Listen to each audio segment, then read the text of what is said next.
లోకములో ఎన్నో జీవరాశుల గురించి దేవుడు బోధించాడు. దేవుడు ప్రతి మనిషిని గురించి కాదు కానీ మనిషిని గురించి, ఎన్నో జీవుల గురించి, ఎన్నో పక్షుల గురించి, ఎన్నో జీవరాశుల గురించి దేవుడు ఎన్నో ఉపమానాలతో రాయబడిన అంశాన్ని మనం జ్ఞాపం చేసుకోవాలి. విడుతున్న ప్రేమైన సహోదరుడా, ప్రతి ఒక్కడు కూడా గమనించాలి. దేవుడు తన విషయాన్ని జ్ఞాపం చేసుకొని మొట్టమొదట చూడండి, అన్నిటికంటే ప్రాముఖ్యమైనది భూమి మీద ప్రతి మనిషిని చూడకోకుండా ఆశించుకునే జంతువు, ఆశించుకున్న పురుగు అని చూస్తే గొంగల పురుగి. చూడండి, గొంగల పురుగు అనేది చాలా అసహ్యంగా ఉంటుంది, చూడడానికి నీచ్యంగా ఉంటుంది. చూడండి, మనుషులు ఈ లోకములో ఏ విధంగా అయితే మనుషులు నడుచుకుంటున్నారు, ఈ లోకములో మనుషులు కూడా దేవుడు గొంగల పురుగుతో దేవుడు పోల్చి మాట్లాడుతున్నాడు దైవ గ్రంథంలో. నువ్వు అనుకుంటూ ఉంటావు గొంగల పురుగు అని, అనుకుంటా గొంగల పురుగు లాంటి వాడు మనుషుడని. దైవ గ్రంథంలో దేవుడు తన చెబుతున్న విషయాన్ని కూడా జ్ఞాపం చేసుకోవాలి. ప్రేమడ దేవుడి బిడ్డ, దేవుడి సంగమ పరిశీలన చేసుకోవాలి. దైవ గ్రంథంలో దేవుడు తన చెప్తున్న విషయం అంతా కూడా మనం జ్ఞాపం చేసుకోవాలి. చూడండి, గొంగల పురుగు గురించి, ఆ గొంగల పురుగు అనేది విషయం చూస్తే చనిపోవాలి. గొంగల పురుగు ఎలా ఉండదు కదా, దాన్ని చూడటానికి చూడండి మనిషికి ఆ గొంగల పురుగు కానీ ఒంటి మీదకి పాకినా, బట్టల మీద పడినా దురద అనేది చాలా ప్రారంభంగా ఉంటుంది, భయంకరంగా ఉంటుంది. అలాగే గొంగల పురుగు అనేది చాలా భయంకరమైన ఆకారం. మనుషుడు కూడా, ఈ భూమి మీద ఉన్న ప్రతి మనుషుడు కూడా ఆకారంలో ఉన్న మనుషుడు పురుగులంటి వారు, గొంగల పురుగులంటి వారు మనుషులని బైబిల్ రాయబడి ఉంది. మరి గొంగల పురుగు లాంటి మనిషి చనిపోవాలి. ఆ గొంగల పురుగు అనుకుంటుంది, అందరూ నన్ను చూసి హసించుకుంటారు కదా. ఏమనుకుంటుంది గొంగల పురుగు? అందరూ నన్ను చూసి హసించుకుంటారు, నన్ను ఎవరు కూడా ఇష్టపడరు, అందరూ నన్ను చూడగానే చంపేస్తారు అని గొంగల పురుగు ఏం చేసుకుంటుంది కదా, నేను చచ్చిపోవాలని గొంగల పురుగు గూడు కట్టుకుంటుంది. ఏం కట్టుకుంటుంది కదా? గూడు కట్టుకుంటుంది. ఆ గూడు కట్టుకున్న పురుగు గూడు కట్టుకొని ఆ గూడులోనే చనిపోవడానికి ప్రారంభం చేసుకుంటుంది. గూడు కట్టుకొని ఏం చేస్తుందా? ప్రారంభం చేసుకొని చనిపోయాలి అని అనుకుంటుంది.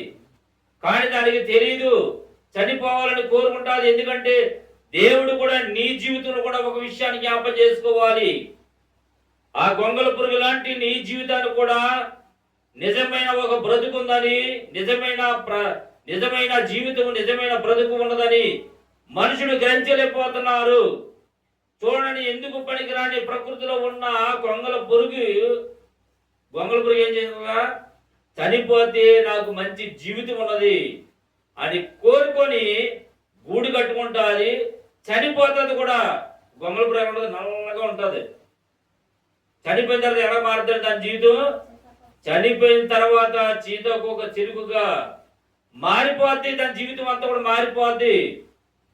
ప్రేమైన దేవుడి బిడ్డ, దేవుడి సంగమా, నీ జీవితం కూడా, నీ బ్రతుకులు కూడా చనిపోయిన జీవితం కానీ ఉంటే ఈ లోకములో కోరికలు, ఆశలు, ఈ లోకములో ఉన్న సమస్తమును ఆశలు, కోరికలని చంపుకొని ఉంటే, క్రీస్తులో బ్రతికితే నిజమైన బ్రతుకు ఉంటుందని గుర్తుపెట్టుకోవాలి. చూడండి, దైవ గ్రంథంలో గొంగల పురుగు గురించి దేవుడు చెప్తున్న విషయాన్ని యెషయా గ్రంథము 8వ గ్రంథము 51వ అధ్యాయములో దైవుడు చెప్తున్న విషయాన్ని మనం జ్ఞాపకం చేసుకోవాలి. 11వ వచనం, విస్తారము యొద్దకు నివాసించుచున్నదానా. 51:13 వచనం, విస్తార జలముల యొద్ద నివసించిన దానా, విధులలోనూ సమృద్ధముగా నీకు అంతము వచ్చి ఉన్నది, అన్యాయస్తుల లాభములను దొరకదు.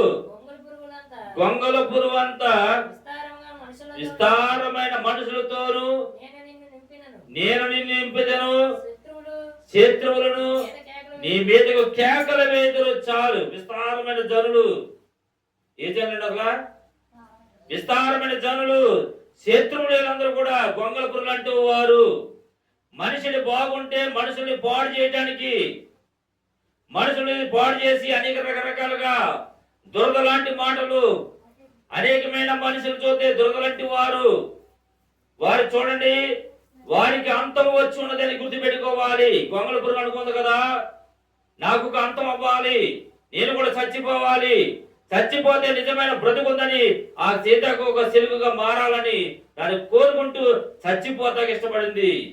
మరి నీవు మనుషులుగా ఈ లోకములో ఉండి ఏదో సంపాదించాలని, ఏదో గడించాలని, ఏదో ఒక తప్పించాలని మనుషుడు తప్పించిపోతున్నాడు. మనుషుడు ఏం చేస్తున్నాడు? తప్పించిపోతున్నాడు. ఏదో సంపాదించాలని, ఏదో గడించాలని, ఏదేదో చేయాలని కోరికలు ఆశలతో మనుషుడు యొక్క ఆశలన్నీ కూడా చెలరేగుతున్నాడు. మనుషుడు శాంతి లేక, సమాధానం లేక, నెమ్మది లేక కుషించిపోతున్నాడు. గుర్తుపెట్టుకోవాలి. మరి గొంగళ పురుగు లాంటి నీ జీవితం ఎప్పుడైనా గమనించుకొని ఉన్నావా? ఎటు చూసినా చూడండి ఇబ్బందులే, ఎటు చూసినా శత్రువులే, ఎటు చూసినా అపాయాలే, ఎటు చూసినా మనుషుడికి శాంతి లేదు, సమాధానం లేదు. ఎందుకు ఈ బ్రతుకని మనుషుడు మగ్గిపోతూ బ్రతుకుతున్నాడు. అది నిజమైన బ్రతుకేనంటారా? అది నిజమైన బ్రతుకు కాదని దేవుడు చెప్పుకున్నాడు. కాబట్టి ఈ చూడండి, యిర్మీయా గ్రంథంలో దేవుడు చెప్తున్న విషయాన్ని జ్ఞాపకం చేసుకోవాలి. ఈ యొక్క గ్రంథం రాసిన యిర్మీయా గారు చెప్తున్న మాట ఇది. యిర్మీయాని చెరబట్టబడింది, ఇశ్రాయేలు చెరబట్టబడ్డారు, శత్రువులు వారిని పట్టుకొని హింసించి అనేకుల్ని చంపబడ్డారు, అనేకుల్ని నాశనం చేశారు. అప్పుడు దేవుడు చెప్పాడు, గొంగళ పురుగు లాంటి వారు వీళ్ళందరూ కూడా ఎటువంటి వారు అంటే శత్రువులు వీళ్ళందరూ కూడా అనేకులు చంపుకోవాలని, అనేకుల్ని నోరు లేని వారిని పాడు చేయాలని, నాశనం చేయాలని ఎన్నో కాపురాలను పాడు చేసేవారు, ఎంతో మంది జీవితాన్ని పతనం చేసేవారు, ఎంతో మందిని చూడండి అనేకమైన మాటల చేత పాడు చేసేవారు. దురద లాంటి వారు వీళ్ళందరూ కూడా ఎటువంటి వారు అనగా దురద లాంటి వారు. ఈ లోకంలో ఉన్న జనులందరూ ఎటువంటి వారు అనగా దురద లాంటి వారు, గొంగళ పురుగు లాంటి వారు. అటువంటి వారు ఈ లోకంలో ఉన్నారు. అనేక మందిని పాడు చేసేవారు, దుష్టులై ఉన్నారు. అదిగా దేవుడు చెప్తున్నాడు దైవ గ్రంథంలో. దేవుడు దాని విషయంలో చక్కని మాటలు రాయబడిన అంశాన్ని జ్ఞాపం చేసుకోవాలి. ఈ యొక్క రాత్రికాల సమయంలో చూడండి, ప్రేమైన దేవుడి సంగమా, చనిపోవడానికి ఇష్టపడుతున్నావా? చూడండి, దైవ గ్రంథంలో యిర్మీయా గ్రంథంలో యోహాను సువార్త 12వ అధ్యాయము 24వ వచనంలో దేవుడు చెప్తున్న విషయాన్ని మనం జ్ఞాపం చేసుకోవాలి. ఒక మంచి ఉపమానంతో దేవుడు చెప్పాడు. ఎటువంటి ఉపమానం చెప్పాడు? అలా ఈ గొంగళ పురుగు గురించి దేవుడు దాని విషయం గురించి యేసుక్రీస్తు ప్రభువారు ఒక మంచి ఉపమానం చెప్పాడు. యేసుక్రీస్తు ప్రభువారు ప్రతి ఉపమానం కూడా నిజాలు. మనం సూటిగా మాట్లాడేది అంతా కూడా అబద్ధమైన మాటలన్నీ కూడా అవునంటారు కదా. మరి యేసుక్రీస్తు ప్రభువారు ఏ బోధలో కూడా ఆయన ఉపమానం లేకుండా ఏది కూడా బోధించలేదు. ఆ బోధలో నిజమైన బోధ, అబద్ధమైన బోధలన్నీ కూడా ఎగిరిపోతాయి. అనేక మంది సాగులు చెప్పినట్లుగా మనుషులకి కల్పన కథలుగా వాను అనేక మంది చూడండి మనుషులుగా కల్పన కథలతో చెప్పుకుంటే నడుచుకుంటుందా? మరి యేసుక్రీస్తు ప్రభువారు ముఖమాటం లేకుండా బోధించాడని రాయబడింది. ముఖమాటం లేకుండా చెప్పాలి ప్రతి మనుషుడు కూడా. తప్పేంటో, రైట్ ఏంటో, రాంగ్ ఏంటో, మనుషుడు చేసిన నడబడి ఏంటో, తప్పేంటో, ఒప్పేంటో అన్ని కూడా తెలియపరచాలి. తెలియపరచడం కోసమే దేవుడు యొక్క గ్రంథాన్ని మన ముందు పెట్టి ఉన్నారని జ్ఞాపం చేసుకోవాలి. గ్రంథంలో రాయబడిన మాటలను కూడా మనం పాటించవద్దా? చూడండి, దైవ గ్రంథం చదవండి. అక్కడ గోధుమ గింజ భూమిలో పడి చావకుండుని ఎడల అది ఒంటిగా మిగిలిపోవును, అది చచ్చిన ఎడల అది విస్తారముగా ఫలిస్తుంది. అంత విస్తారం అన్నగా చనిపోతే ఉంది నిజమైన బ్రతుకు. అది ఒంటిగా ఉన్న ఒంటిగా మిగిలిపోతే చూడండి, ఒక జొన్న ఒక గింజ ఏమవుతుంది, పెద్ద కంకి వస్తుంది, గుత్తులు కాస్తుంది. ఒక ఒర్రు కంకి ఎత్తే చిన్న కంకి ఎత్తే ఏమవుతుంది, అది విస్తారమైన కంకులుగా వేస్తుంది. మరి నీ బ్రతులు కూడా ఈ భూమి మీద ప్రతి మనిషి కూడా గోధుమ గింజ భూమిలో పడి చనిపోతే చావకుండా అది ఒంటిగానే మిగిలిపోద్ది. ఎలా ఉండిపోద్ది? అలా ఒంటిగానే మిగిలిపోద్ది. ఒంటిగా ఉన్నవాడు ఎలాంటి ఆత్మ లేని వారు, హృదయ శుద్ధి లేని వారు, ఆత్మశుద్ధి లేకపోతే ఏమవుతుందా? నోరు నిండిన దాన్ని బట్టి నోరు, హృదయం నిండిన దాన్ని బట్టి నోరు మాట్లాడుతున్నట్టుగా మనుషుడు ఇష్టానుసారంగా జీవిస్తున్నాడు, ఇష్టానుసారంగా బ్రతుకుతున్నాడు. అది నిజమైన బ్రతికంటారా? చూడండి ప్రేమ దేవుడి బడి దేవుడి సంగమా, చూడు గొంగల పురుగు లాంటి నీ జీవితాన్ని సీతాకోలుగా మార్చబడాలంటే నువ్వు చనిపోవాలి. ఎలా చనిపోవాలి? కోరికలు, ఆశలు, ఈ లోకంలో ఉన్న ఆశలు, కోరికలు, ఆచారాలు, ఈ లోక భోగాలన్నీ కూడా చంపుకోవాలి. శరీర కోరికలు కానీ, శరీర నేత్రాశ కానీ, జీవడ మాసలు కానీ, ఈ లోకంలో ఉన్న ప్రతీది కూడా ఆశింపకుండా బ్రతికేది నిజమైన బ్రతుకుని గుర్తు పెట్టుకోవాలి. మరి సీతకు ఒక చిలుక చావాలని కోరుకుందా లేదా? చావాలని కోరుకుంది కాబట్టి అది విస్తారంగా ఫలించింది. ఎటువంటి విస్తారముగా ఫలించింది. ఫలించాలని చూడండి, యాకోబు ఫలించి కొమ్మలా చేశాడు దేవుడు. చూడండి, యేసుక్రీస్తు ప్రభువు చెప్పాడు, మనుషుడు నా కొరకు ప్రాణం పెట్టేవాడు తన ప్రాణాన్ని కాపాడుతాడు, రక్షిస్తాడు. మనుషుడు తన ప్రాణాన్ని కాపాడాలని కోరుకున్నందుకు, మనుషుడు తన ప్రాణాన్ని భద్రంగా కాపాడుకుంటాను, నేను మంచి ఆడదారికి వెళ్ళి అన్ని స్కానింగ్లు చేసుకొని అన్ని అవయవాలు ఎలా ఉన్నాయని, ఆ బ్లడ్ ఇవన్నీ అన్ని కూడా చూడండి, మనుషుడికి పర్సంటేజ్ ఏ విధంగా అయితే ఉంటాయి అన్ని చెక్ చేసి చూడండి. చాలా మంది డబ్బు ఉన్నవాళ్ళు చేసి చూడలేదా? దేనికోసం? తన ప్రాణాన్ని కాపాడుకోవాలని. అటువంటి ప్రాణాన్ని కాపాడుకున్న వారి జీవితం త్వరగా ముగింపైపోద్ది. ఎందుకంటే ప్రభు చెప్పాడు, ప్రభు కోసము ప్రాణం పెట్టేవాడు తన ప్రాణాన్ని కాపాడుతాడు.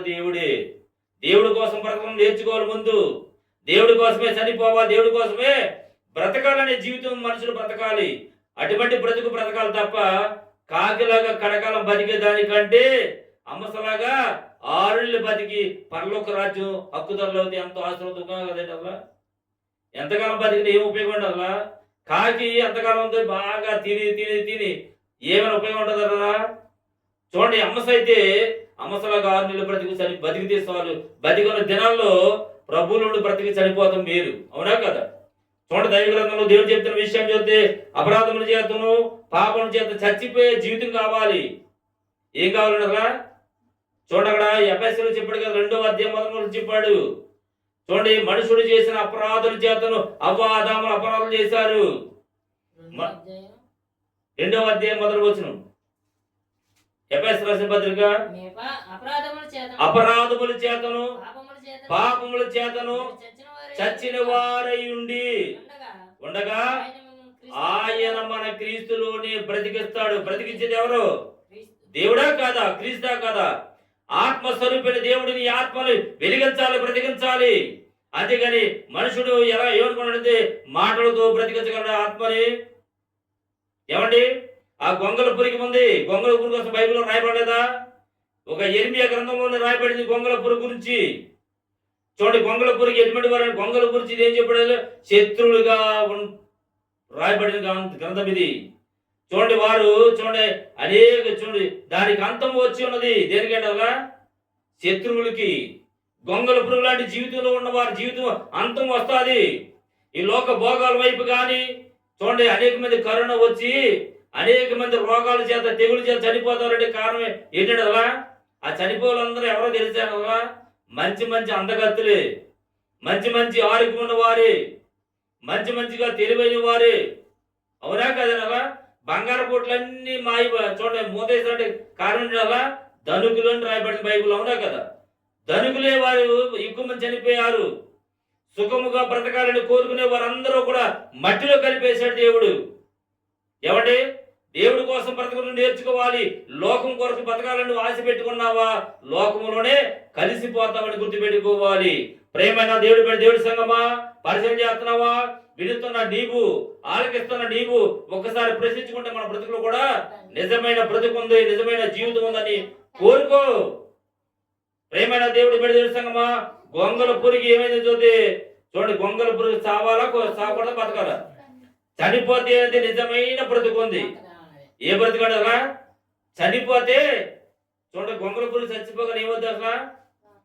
గూడు కట్టుకోవాలి. ఏం గూడు కట్టుకోవాలి? హృదయంలో గూడు కట్టుకోవాలి. నేను ఏ పాపం చేయకుండా ఉండాలంటే నీకు తలంపులు ఉద్దేశాలు దేవుడు కావలుగా ఉంటే, దేవుడి మాట సంపాదించుకుంటేనే ఈ హృదయాన్ని తలంపులు అన్ని కూడా దేవుడు కాస్తాడు. లేకపోతే ఎవరికి కాయుడు. కాతాడు దేవుడు.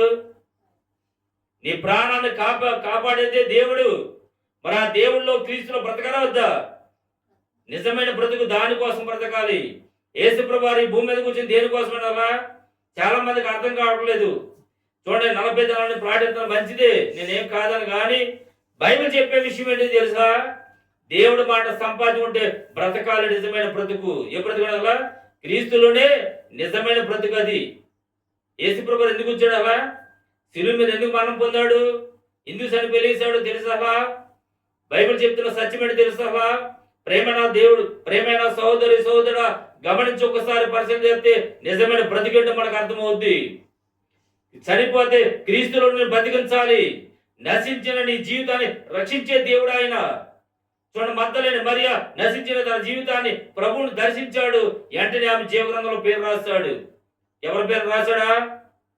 మరి నీవు కూడా నశించిన నీ బ్రతుకులో ఉండి దేవుడి మాట సంపాదించుకుంటే నువ్వు బ్రతికిస్తావు. సావు లేని బ్రతుకు అది. ఏ బ్రతికనగా? సావు లేని బ్రతికండి.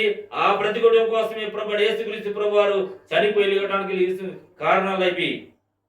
సావుని జయించే దేవుడు అయినా మనం ఎంతకాలం బతుకుతామో, ఎప్పుడు మరణం వస్తుంది ఎవరో తెలుసా?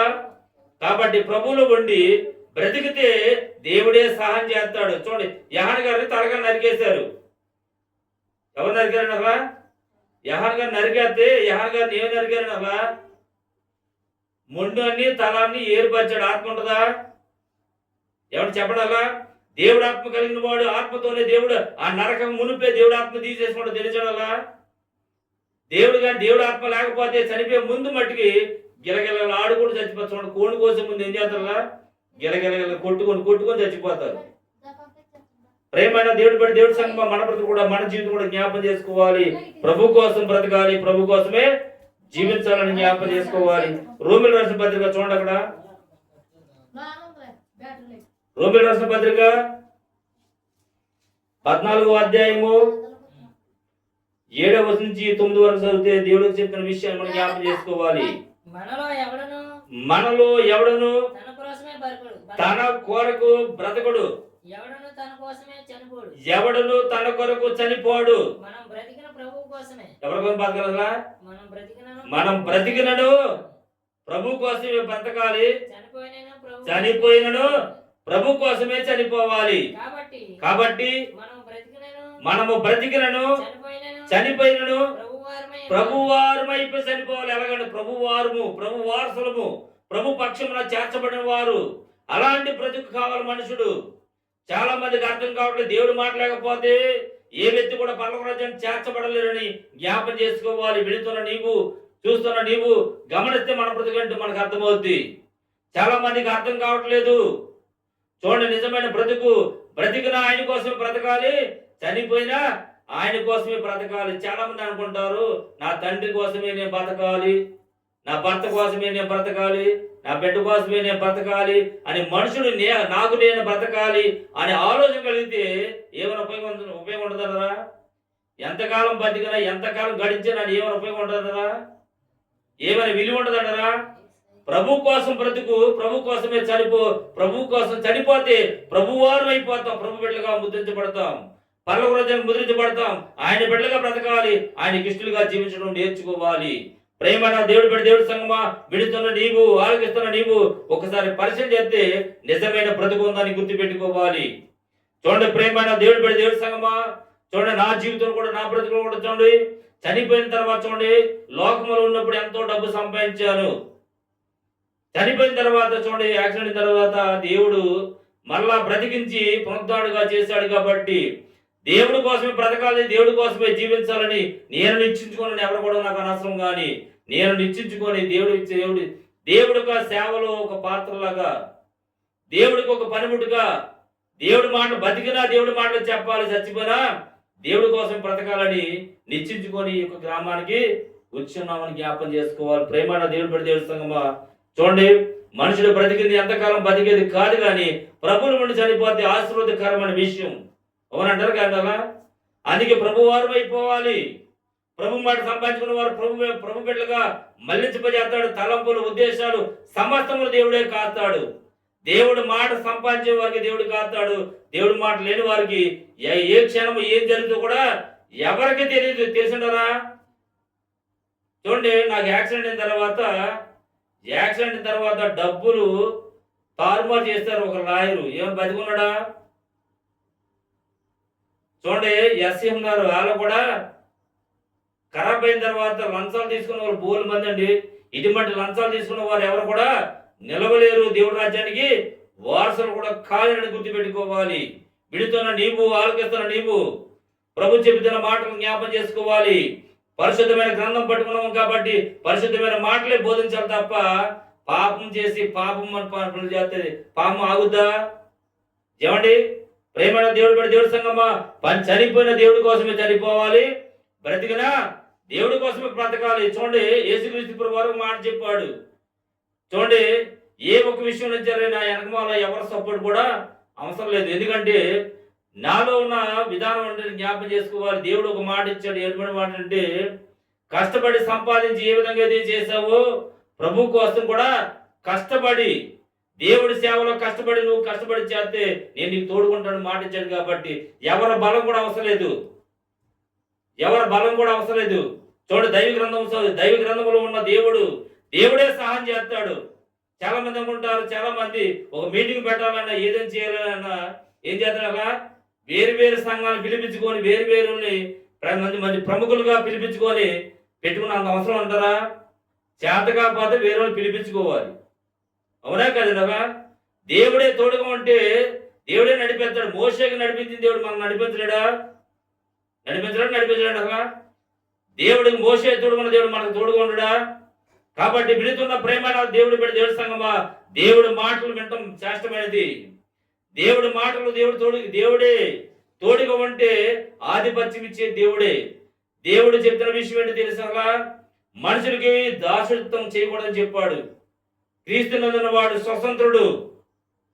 ఆధిపత్యం అంతా దేవుడే, అంతే తప్ప ఇంకెవరి మీద కూడా అనుసరించే అవసరం లేదు. మనుషుల సహాయం కానీ, రాజుల సహాయం కానీ, ఎవరి సహాయం కూడా అవసరం లేదు. దేవుడే సహాయం చేయగల దేవుడని గుర్తుపెట్టుకోవాలి. నేనైతే మాత్రం నేను అనుకున్నాను, ఏ విషయమైనా సరే బైబిల్ బోధిస్తాకైనా, దేవుడి మాటలు చెప్పడానికైనా ఏదైనా సమర్థులై ఉండాలి. దేవుడి యొక్క సత్తా చూడండి, దేవుడి మాటలు చెప్పే మాటల్లో చూడండి ముఖమాటం లేకుండా బోధించాలి. నేను ఒక విషయం అనుకుంటాను.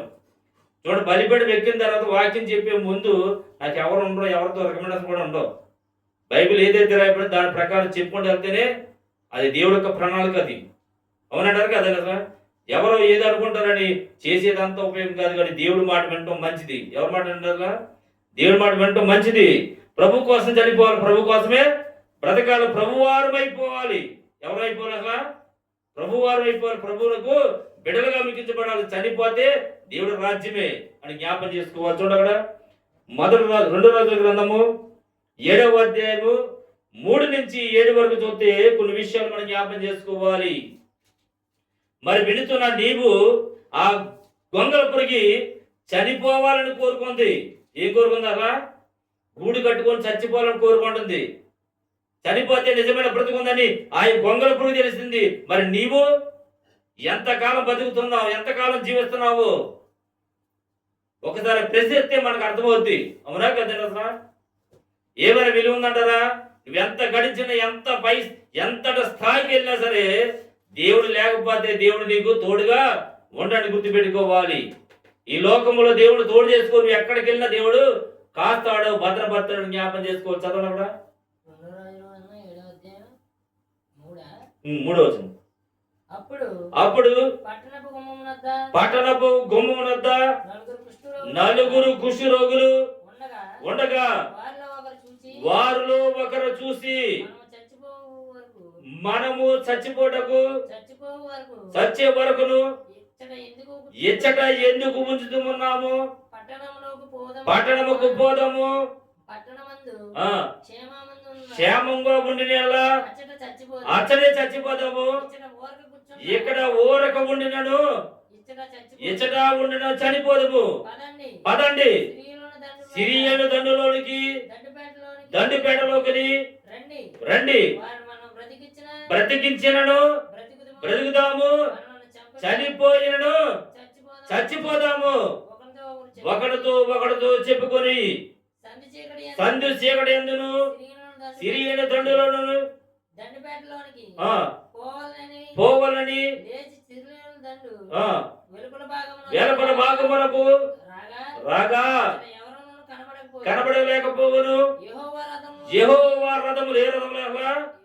యెహోవా రథములు. ఎందుకంటే దేవుడి కోసము చావాలి, దేవుడి కోసమే బ్రతకాలని ఆ నలుగురు కుష్ఠరోగులు ఆ ఊరు వారందరూ ఉన్నారు. ఎంతమంది అలా మనం అనుకుంటుంటే ఈ ఊరు పెద్ద ఊరు అండి, కార్నర్ పెద్ద సిటీ అండి అనుకుంటారు.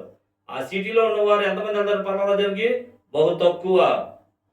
ఆ సిరియన్ దేశంలో ఉన్నవారు చాలా మంది, జనాభా సంఖ్య చాలా విస్తారమైన జనాంగం. వారు తన కొరకే బ్రతకాలి, తన కొరకే జీవించాలని బ్రతుకులో ఉన్నారు. అటువంటి బ్రతుకు నిజమైన బ్రతికేనా? వారు నలుగురు అయితే కుష్ఠరోగులు ఏం చెబుతుంది? ఇచ్చట మునినను చనిపోదము, అచ్చటికి వెళ్ళినను చనిపోదము, క్షేమంగా ఉంటే బ్రతుకుతాము, చనిపోయిన ప్రభువారం చనిపోతాం, బ్రతికినా ప్రభువారం అయిపోతాం అని చెప్పి ఆ నలుగురు తెగించి వెళ్ళిపోయారు కదా. వెళ్ళిపోయినప్పుడు దేవుడు ఎంత తోడుగా ఉన్నాడు అసలు. చూడండి, అగ్ని రథాలు, అగ్ని గుర్రాలతో దేవుడు, శబ్దాలతో దేవుడు వారికి తోడుగా ఉన్నాడు. ఎవరు తోడుగా ఉన్నాడు అసలు? దేవుడి కోసం ప్రాణం పెట్టే వారికి దేవుడు తోడుగా ఉంటాడండి. దేవుడు ప్రాణం పెట్టలేని వాడికి దేవుడు తోడుగా ఉండడానికి గుర్తుపెట్టుకోవాలి. ఆ నలుగురు కుష్ఠరోగులు వారు చచ్చిపోతాం అనుకున్నారు, దేవుడు వారిని పోషించాడు. వారికున్న ఏదైతే కోరుకోలేదు, ఏమి కోరుకోలేదు. ఏం కోరుకున్నారు? అన్న వస్త్రం ఉంటే చాలు, ఆహారం ఉంటే చాలు అనుకున్నారు. వారికి ఏమి ఇచ్చాడు? అలా వెలగల వస్త్రాలు ఇచ్చాడు, బంగారం ఇచ్చాడు, ధాన్యాలు ఇచ్చాడు, జలరాశి ఇచ్చాడు. ఏది కావాలో అవన్నీ కూడా దేవుడు దయచేస్తాడు. దేవుడి కోసం బ్రతకాలని, ఈ లోక పాపం చనిపోతే ఎత్తాడు నిజమైన జీవితం. అంతేగాని ఈ లోకంలో బతకాలండి అని నువ్వు అనుకున్నావా, నువ్వు ఒంటిగాని మిగిలిపోతావు. నీ భార్య నీకు తోడుకుండడు, నీ భర్త నీకు తోడుకుండరు, నీ బిడ్డలు కూడా నీకు తోడుకుండరు, నీ బంధువులు కూడా నీకు తోడుగా ఉండరు. ఉంటారా? నువ్వు తల్లి గర్భంలో ఎలాగైతే వచ్చావో చనిపోయినప్పుడు కూడా ఒంటరిగానే వెళ్ళిపోతావు. కానీ దేవుడి కోసం బ్రతుకు, దేవుడి కోసం జీవించు, దేవుడి మాట సంపాదించుకుంటే దేవుడే నీకు తోడుగా ఉంటాడు. ఉంటాడా? ఆయన వేరేం పేరు? ఉన్నవాడు అనువాడు మనకు తోడుగుండే దేవుడు అండి. అంత గొప్ప దేవుడు తోడు చేసుకోవాలి. విడుతున్న ప్రేమైన సోదరి సోదరుడా, ఎంతకాలం బతికోవాలి కాదు, కానీ దేవుడి మాట సంపాదించుకోకపోతే నువ్వు నీ బ్రతుకుల్లో ఎంతకాలం బతికినా నిస్సప్రయోజనమైన బ్రతుకు. ఎన్ని కోట్లు సంపాదించినా నిస్సప్రయోజనమే, ఎంత ఉద్యోగం చేసినా నీకు నిస్సప్రయోజనమే. వెలగల వస్త్రాలు ఉన్నా, బంగారం ఉన్నా, ఏమున్నా నీకు ఏమీ నీ వెంట కూడా రాదు. ఒకరి ఘనత కూడా నీ వెంట కూడా దిగదని బైబిల్ చెప్తున్న సత్యం అది. కీర్తనలు చెప్పాలా? ఒకరి ఘనత వారెంట దిగదు. నువ్వు సీఎం అయినా, పిఎం అయినా, గొప్పవాడైనా, ఐశ్వర్యవంతునా, భేదవాడైనా, ఎంతటి వాడమైనా సరే, దేవుడి మాట లేకపోతే, దేవుడి మాట నువ్వు సంపాదించకపోతే చనిపోయిన తర్వాత నీ ఘనత కూడా నీ అంట దిగదు. ఆ ధనవంతుడు బాగా బతికాడు, సుఖంగా బతికాడు, చనిపోయి ఎక్కడికి వెళ్ళిన అసలు పాతాళంలోకి వెళ్ళిపోయి బాధపడుతున్నాడు. వారి ఘనత అక్కడ పేరు వచ్చిందా? వారి ఐశ్వర్యం ఎంత వచ్చిందా? వారికి ఉన్న పదవులు వారి వెంట వస్తాయా? ఎవరి పేరు కూడా నీ వెంట నీకు రాదు. దేవుడే నీకు తోడుకుంటాడు అని గుర్తుపెట్టుకోవాలి. మరి లాజరు చనిపోయాడు, దేవుడు తోడుకున్నాడు లేదా? ప్రేమైన దేవుడు దేవుడి సంగమా, గొంగర పురుగు లాంటి నీ జీవితంలో చచ్చిపోవాలని ఆ యొక్క పురుగు అనుకుంది. మరి నువ్వేమనుకుంటున్నావు? పురుగులా మెదులుతామంటావు. గొడవలు నీయే. చూడండి, పాపం చేస్తా కూడా పరుగులే. అవునా కదనగా? చూడండి, పెద్ద పెద్ద బిడ్డలు కూడా పెద్దవాళ్ళు అయిపోయి కూడా పాపాలు చేసేవారు బోలు మంది. ఏమండి? చూడండి, ఎంతో మంది పెళ్లి చేశారు కూడా కొత్త వేరేతో వెళ్ళిపోయిన బోలు మంది. ఎంత దారుణ విషయం కదా! భర్తలు తోసివేసి అన్యులు చేసుకునే వాళ్ళు బోలు మంది. దేనికోసం? ఈ లోక భోగాల కోసమా? ఈ లోకము జీవితం అంతా, ఈ లోకమంతా లోక నటన. ఇది అంతా కూడా చూడండి, అమెరికాకి చూడాలా, సినీతారులందరూ కూడా ఏ విధంగా జిల్లంతా కూడా ఏమైపోయిందా? దేవుడు తలుచుకుంటే వారందరూ కూడా బూడి చేసి పడేశాడు, నాశనం చేసి పడేశాడు దేవుడు. కారణం ఏంటి తెలుసా? వారు ఈ లోకమే శాశ్వతం అనుకున్నారు, ఈ లోకమే బ్రతుకు, ఈ లోకమే జీవితం అనుకొని వారు సంతోషపడ్డారు. దేవుడిని హేళన చేసి దేవుడి దగ్గర దేవుడు ఊరుకుంటాడా? దేవుడు ఏం చెప్పాడు తెలుసా? ఆకాశం ఆలకించము, భూమి వేగము అన్నాడు. భూమి ఉన్న ఆకాశమును సమస్త జలరాశులు కూడా సమస్త యావత్తు కూడా అవి నెరవేరుతాయి.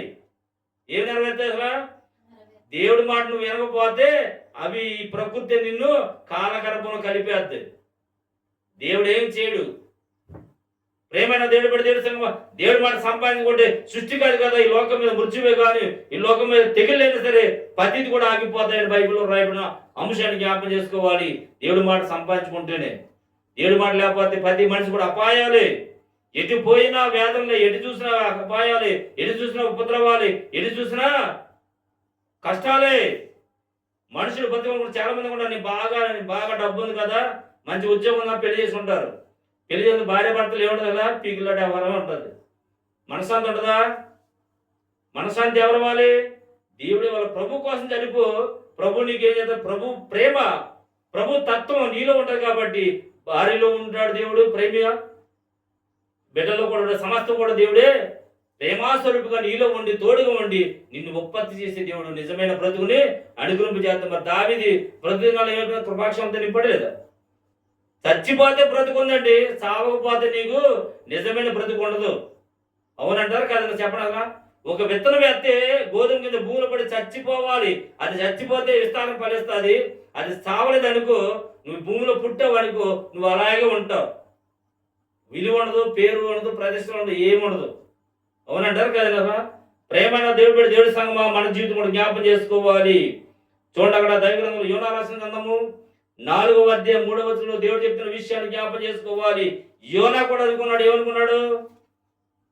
యోనా ఏమనుకున్నాడు? ఒక నిలివే పట్టణాన్ని వదిలేసి తర్షీషు పట్టణంకి వెళ్ళిపోదామని అనుకున్నాడు. ప్రకృతిలో చక్కగా హాయిగా ఉందాము, హాయిగా జీవిద్దాం అనుకున్నారు.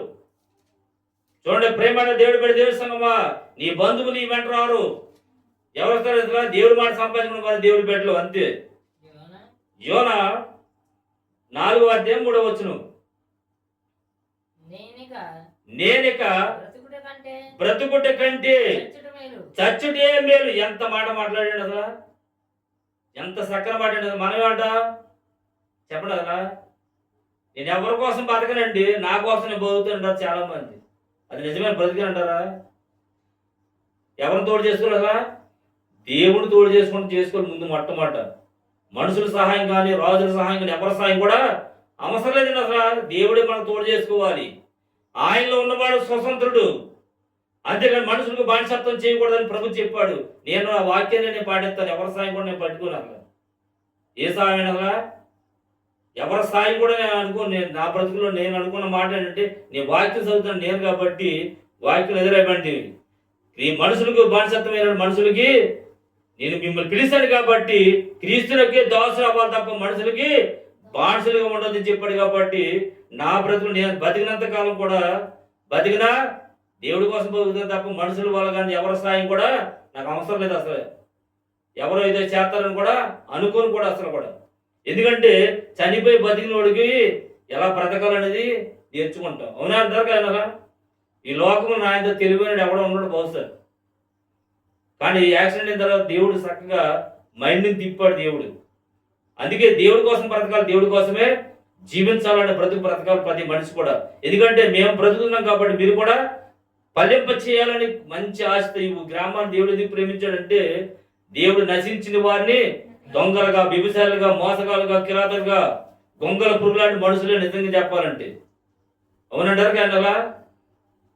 అవునా కానీ? అయినప్పుడు కూడా నీవు దేవుడు వైపు తిరిగితే నీకు నిజమైన బ్రతుకు అనుగ్రహింప చేస్తాడు దేవుడు.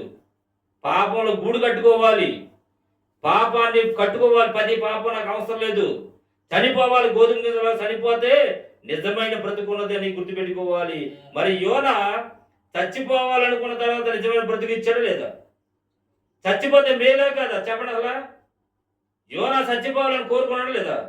నిజమైన బ్రతికిచ్చాడండి. ఎటువంటి బ్రతికో తెలుసా? అలా చూడండి, యోనా గ్రంథంలో దేవుడు చెప్తున్న విషయాన్ని జ్ఞాపం చేసుకోవాలి. చూడండి, 10వ అధ్యాయం 3వ అధ్యాయం 10వ వచనంలో దేవుడు చెప్తున్న విషయం, యోనా చచ్చిపోవడానికి చూసిన వ్యక్తి ఇక దేనికోసం చూడలేదు. యోనా ప్రకటన అంతా కూడా 3 రాత్రులు 3 పగలు ఆ దేశం అంతా కూడా, ప్రాంతం అంతా కూడా ప్రకటన చేశాడంతే. ప్రకటన చేశాడు లేదా? కీడుని గురించి, ఏకీకరించడం, వ్యభిచారుల గురించి, దొంగల కోసం, మోసగాల కోసం, అబద్ధికుల కోసం, లంచాలు తీసుకున్న వారి కోసం, వడ్డీ వ్యాపారం చేసే వారి కోసం, తాగుబోతుల కోసం, అనేకులు దుర్మార్గుల గురించి దేవుడిని బోధించలేదా? మరి యోనా ప్రకటన చేశాడు, చేయలేదా?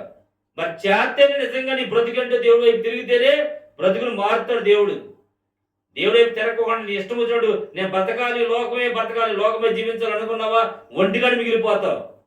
చనిపోయినప్పుడు ఒంటిగా అయిపోతారు, ఇక జతగా ఉంటారంటే చెప్పడాలా? తల్లి గర్భంలో నువ్వు ఎలా పుట్టావో చనిపోయిన తర్వాత ఒంటరిగా నిలిపోతావు.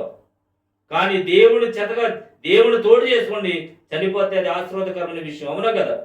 చూడండి, అక్కడ యోనా ప్రకటన చేశాడు, వ్యభిచారం గురించి చెప్పాడు, దొంగల గురించి చెప్పాడు, మోసగాళ్ళ గురించి చెప్పాడు, చూడండి అనేకమైన దుర్మార్గం గురించి చెప్పాడు, లంచగాళ్ళ గురించి చెప్పాడు, అనేకుల గురించి చెప్పాడు, గొంగల పురుగు లాంటి మనుషుల గురించి చెప్పాడు. దేవుడు చెప్పలేను అలా. గొంగల పురుగు లాంటి వారు ఎటువంటి వారు అంటే శత్రువులు, ఎవరైనా నోరు లేని అంటే పీకి తినే రకాలు ఇవన్నీ కూడా. మరి అటువంటి జనంలో ఉన్న చూడండి చెరసాల్లో పాడేశారు ఎవరు? ఇర్మియా గారిని. అయినప్పుడు కూడా దేవుడు తోడుకుంటాడని ఇర్మియాతో చెప్పాడు. మరి మన జీవితం కూడా దేవుడి మాట ఉంటే ఎటుపోయినా దేవుడు తోడుకుంటాడు. దేవుడి మాట లేకపోతే ఎటుపోయినా అపాయాలు వస్తాయి. నీ ప్రాణాన్ని భద్రంగా కాపాలనుకుంటావు, బయటికి వెళ్ళిన తర్వాత ఏమవుతుందంటే నీ జీవం ఎంతలో కనబడి అంతలో మాయమికి ఆవిరి వంటి బ్రతుకు ప్రతి మనిషి కూడా. ఆ ఈ బ్రతుకులో ఉన్న నీవు ఒకసారి పరిశీలించి ఆయనకి ఇష్టంగా బ్రతుకు నేర్చుకోవాలి. యోనా చూడండి, చచ్చిపోతే దేవుడి కోసం చచ్చిపోవాలి, బ్రతుకున్నా చచ్చిపోయిన దేవుడి కోసం చచ్చిపోవాలి. అది మేలనుకున్నాడా, కీడనుకున్నాడా? మేలనుకున్నా లేదా? మరి మేలనుకున్నాడు కాబట్టి ఆ నిలువే పట్టవస్తులందరికీ ప్రకటన చేశాడు. ప్రకటన చేసిన తర్వాత వారందరూ మానుకోలేదా?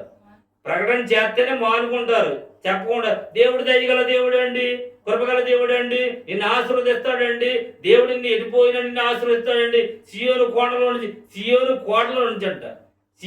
నుంచి అంటే దేవుడు ఆశీర్వదించేస్తాడా? పాపం పోతే దేవుడు దీవిస్తాడు. అసలు అవునంటారు కదండి. అలా పాపం పక్కన పెట్టుకొని ఆశీర్వాదం వచ్చేద్దా? యాకోబు అంటే మోసగాడని పాపం. అవునా కదా? యాకోబు ఒక్కడు మగసిరి గలవాడు, దేవుడితో పోరాడినప్పుడు దేవుడు మోషే చూడండి, యాకోబు తన పాపాన్ని ఒప్పుకున్నా లేదా? తండ్రిని మోసం చేశాడు.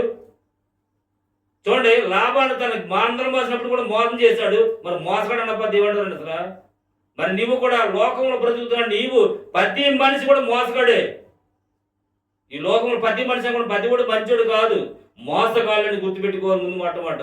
మరి మోస బ్రతుకులో ఉన్న నీవు ప్రభు వైపు తిరిగితే నీ బ్రతుకులో నుంచి దేవుడు ఉత్పత్తి చేస్తాడు, ఆశీర్వదిస్తాడు. మోసగాడిని ఇదేం చేస్తుంది? దేవుడు అడిగాడే లేదా? నీ పేరేంటంటే ఎందుకు అడిగా? దేవుడు తెలీదా? అతడు ప్రతి తప్పును కూడా ఒప్పుకున్నాడు, సరి చేసుకున్నాడు. వెంటనే దేవుడు తన ప్రాణాన్ని దక్కించుకున్నాడా లేదా? దక్కించుకున్నాడు. దేవుడు ఆశీర్వదించాడు. అటువంటి ఆశీర్వాదం రావాలంటే పాపంలో నుండి చనిపోవాలి. ఆ గొంగళ పురుగులను నువ్వు చనిపోతే సీతాకొక సిలువ నీకు నిజమైన బ్రతుకుని అనుగ్రహింపచేస్తాను, గుర్తుపెట్టుకో. చూడగల లోకాసు వార్త 11వ అధ్యాయము 32వ వచనంలో దేవుడు చెప్తున్న విషయాన్ని మనం జ్ఞాపకం చేసుకోవాలి. యోనా ప్రకటన చేయగా చూడండి, ఆ యోనా ప్రకటన చేసినప్పుడు వారందరూ కూడా చెడుదనం మానేశారు.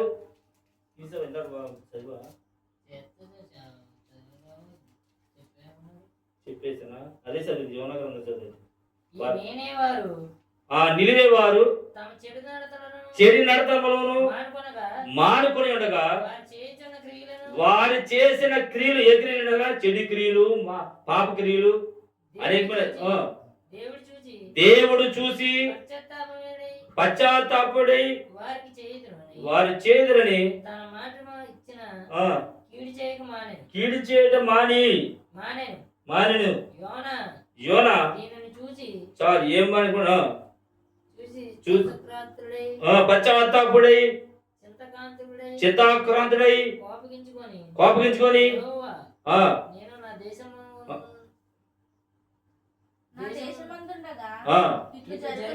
జరిగినని అనుకుంటుడి కదా.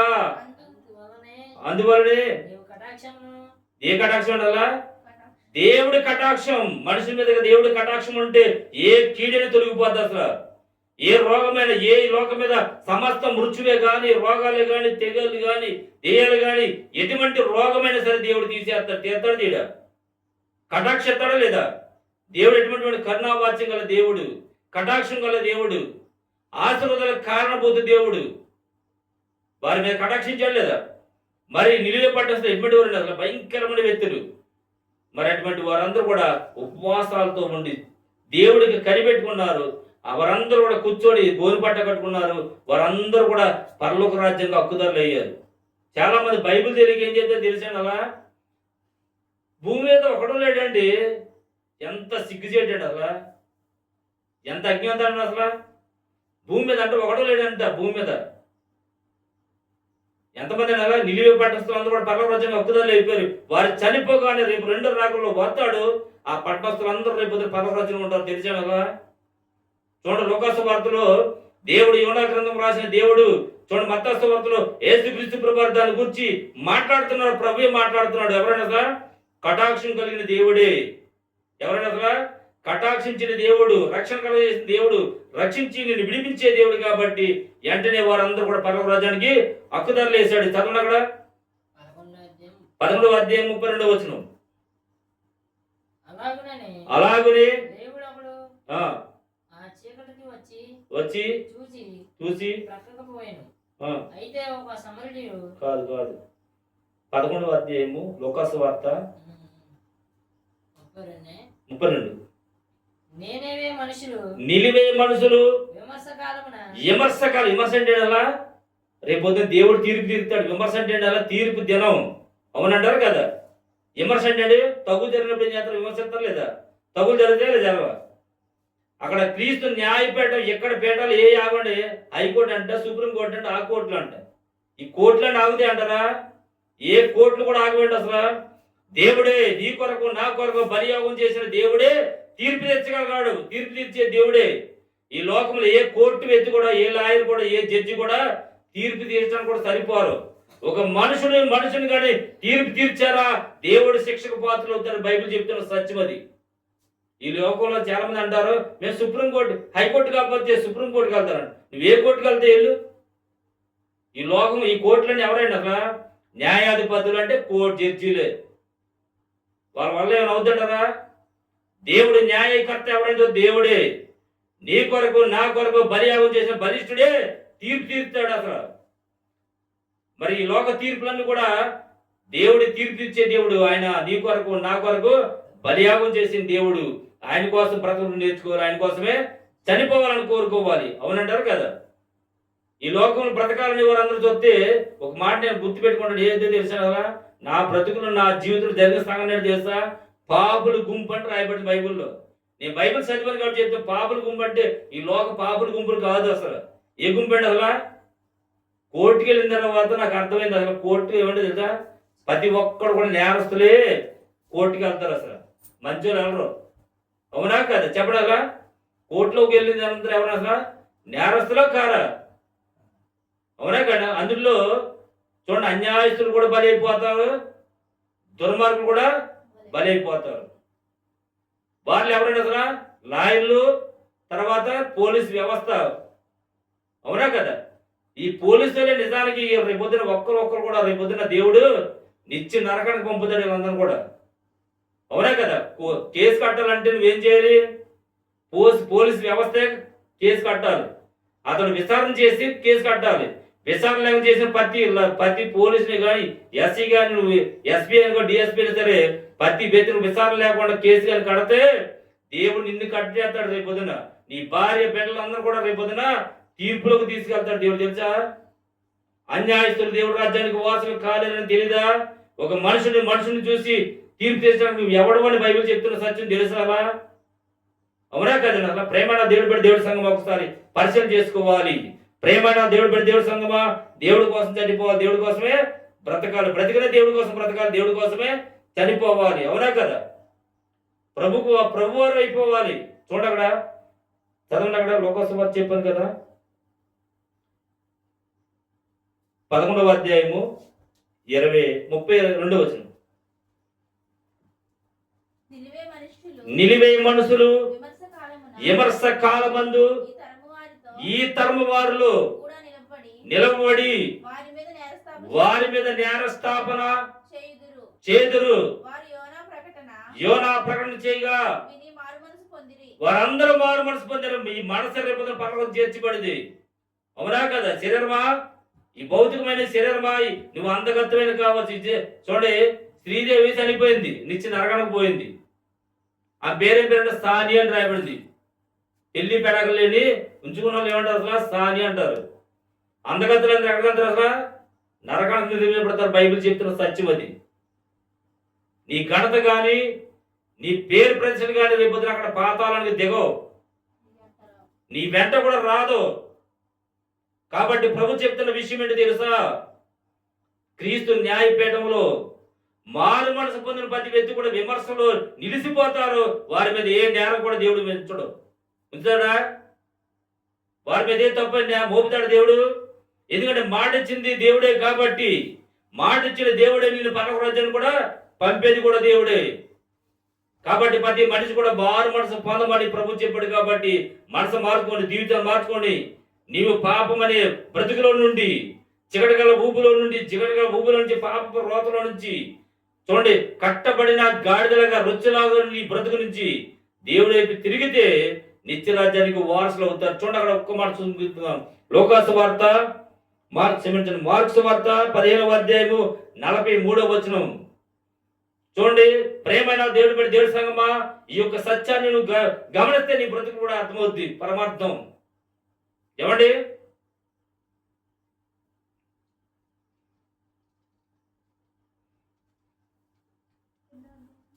పదిహేనవ అధ్యాయము 43వ వచనం.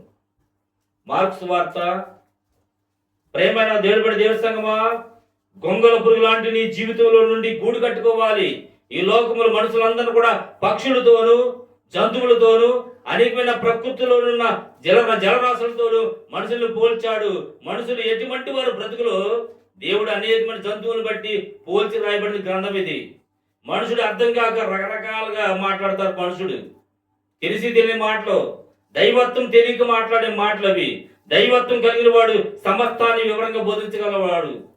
గుర్తుపెట్టుకోవాలి. ప్రేమ దేవుడు పెట్టి దేవుడి సంగమా, పరిశీలన చేయండి. మార్క్స్ వార్త 15వ అధ్యాయము 43వ వచనం. అరిమత్త యేసు సాయంకాలమైనప్పుడు అరిమత్త యేసేపు తెగించి పిలాతు యొద్దకు వెళ్ళి యేసు దేహము నాకు కావాలి. ఎంత చక్కగా అడిగాడు అసలు. చదువు కింద వస్తుంది కూడా. అతడు ఘనత వహించిన వాడై ఉండి దేవుడు రాజ్యము కొరకును ఎదురు చూసేవాడు.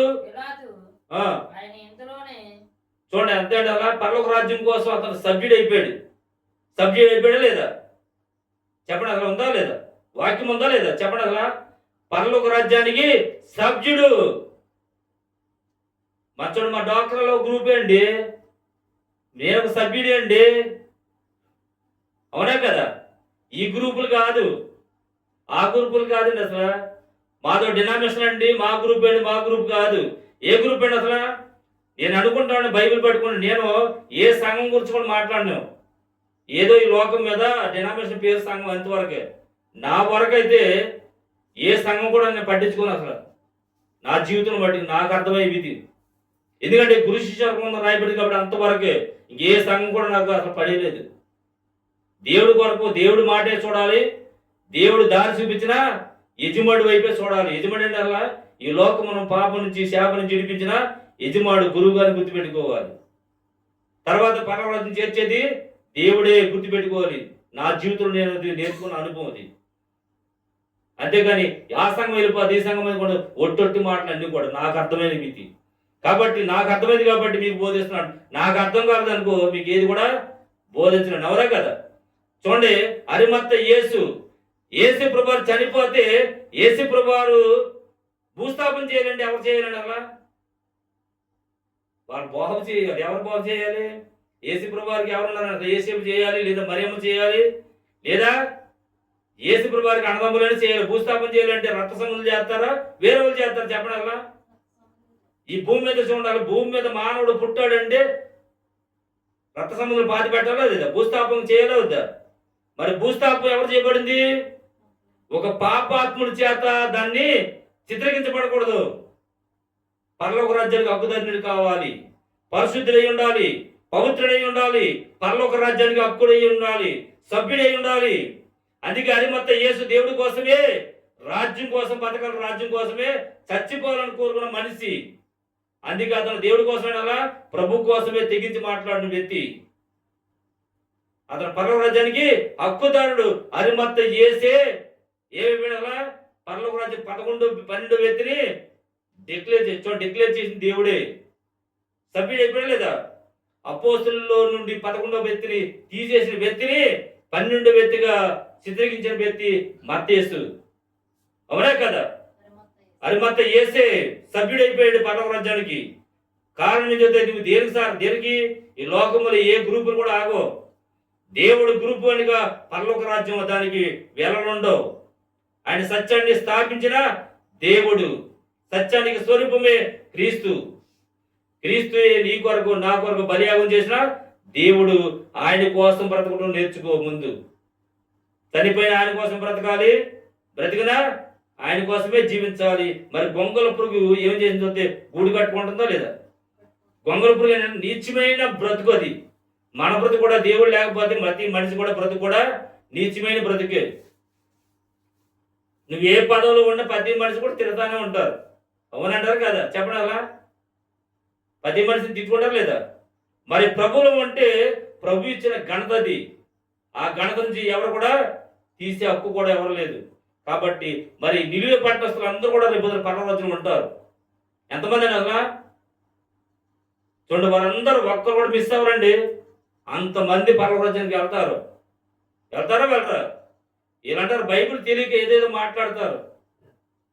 భూమి మీద ఒక్కడు నీతిమంతులు లేడండి అని ప్రసంగంలో ఒక మాట ఒకటి అంటారంటారా? చూడండి, యాకోబు రాసిన పత్రికలో ధర్మశాస్త్రం అంతా పాటించిన ఒక్క ఆజ్ఞ తప్పిపోయారంట, పాపి అంట, అపరాధ అంట.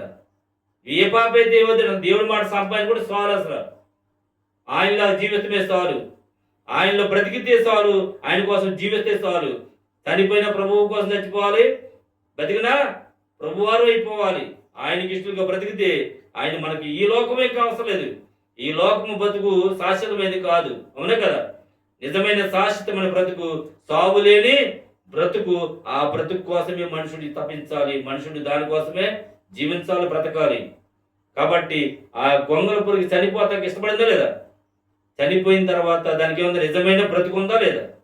సీతాకొక సిలుకులాగా అది అందరినీ ఇష్టపడుతూ ఉంటారు. అలాగే మనం కూడా నీతిగా, న్యాయంగా, యథార్థంగా దేవుళ్ళు జీవించినప్పుడు దేవుడి గాడిద మీదకి ప్రభు ఎక్కాడు కాబట్టి ఆ గాడిదకి ఘనత వచ్చినట్టుగా నీ బ్రతుకు కూడా ఘనత వస్తుంది, ఆశీర్వాదం వస్తుంది. నువ్వు ఎట్టిపోయిన దేవుడు నీకు తోడుగా ఉంటాడు. ఆ గొప్ప దేవుడి మాట వినటం శ్రేష్టం. అరిమత్తయి యేసు పరలోక రాజ్యానికి సభ్యుడైపోయాడు. ఈ లోకంలో ఉన్న ప్రతి వ్యక్తి కూడా, ప్రతి మనిషి మారు మనసు పొంది దేవుడి మాట సంపాదించుకుంటే ప్రతి మనిషి కూడా పరలోక రాజ్యానికి హక్కుదారులు అవుతారు. అంతేగాని మారు మనసు పొందకుండా మేము రక్షణ పొందామంటే రక్షణ నిర్వచనం తెలియక ఏదేదో మాట్లాడతారు. అది మంచిది అంటారా? చూడండి, మన జీవితం కూడా మన కూడా దేవుడి మాట సంపాదించుకోవాలి. చూడండి, పేతురు గారు మధ్యలో ఉన్నారు. చూడండి అక్కడ చూడండి, ఇతను ఘోరమైన వ్యక్తి. ఎవరు అసలు వస్తే 9 చెప్పాడు మాతో అపోస్తలుల గారు చెప్పాడు. ఏం మాట్లాడండి అసలు? చూడండి, సౌలు మనుషుని చంపే వ్యక్తి. ఎంత ఘోరమైన వ్యక్తే కదా? కొంగల పురుగులు అంటేవాడు, కుదురమైనడు కాదు, కుమ్మర పురుగులు అంటువాడు. ఎవరైనా సౌలు మతస్థుడు, అనేక మంది చంపేసే వ్యక్తి. ఆ గమనిల పాదం ఎలాగ శిక్షుడు ఉన్నాడు అంటే ఏంటంటే అలా మోసే ధర్మశాస్త్రం బట్టి అందరూ చంపేస్తారు. ఊరుకుంటాడు దేవుడు అసలు అంటే అతనికి మనని ప్రవక్త వచ్చాడు, అందుడైపోయాడు, గుడ్డోడు అయిపోయాడు. అనని ప్రవక్త వచ్చాడు, అతను దేవుడి మార్గాన్ని చూపించాడు. అతను పాపము లాంటి కొంగల పురుగు లాంటి తన జీవితాన్ని సీతాకోక సిలుకలో మార్చాడు. పాపం అనే పొరలను కూడా రాలిపోయి అతడు 2వ క్రీస్తుగా పేరుగాంచాడు లేదా?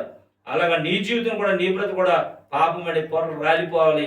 ప్రభుని చూస్తేనే అది రుజువైన నమ్మకం. రుజువుగా నమ్మాలి. అది నమ్మకం అంటే దేవుడి మాట ఎప్పుడైతే సంపాదించుకుంటా అది రుజువుగా నమ్మకం, అది విశ్వాసం, అది స్థిరులుగా చేసే దేవుడు నీ రాజ్యానికి హక్కుదారులు తీసుకెళ్లే మాట. అందుకే దేవుడు చెప్పాడు, ఆయన చేత పిలువబడిన వారు స్వతంత్రులు అయిపోతారు.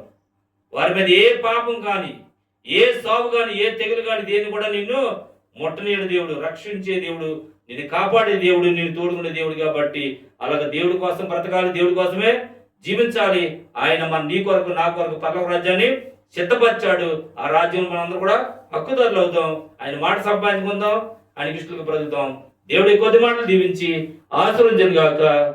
ఆమేన్.